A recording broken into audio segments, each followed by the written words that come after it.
Hello guys. Good afternoon mga idol, mga sisi ko. May konting paalala lamang po para sa ating mga content creator. 5 bawal kapag ikaw ay isang content creator.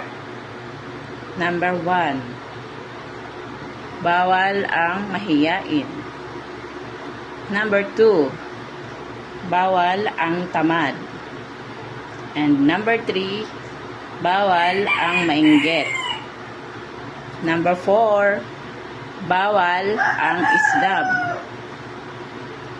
And number 5, bawal ang negative mindset. Yan lamang po. Maraming salamat.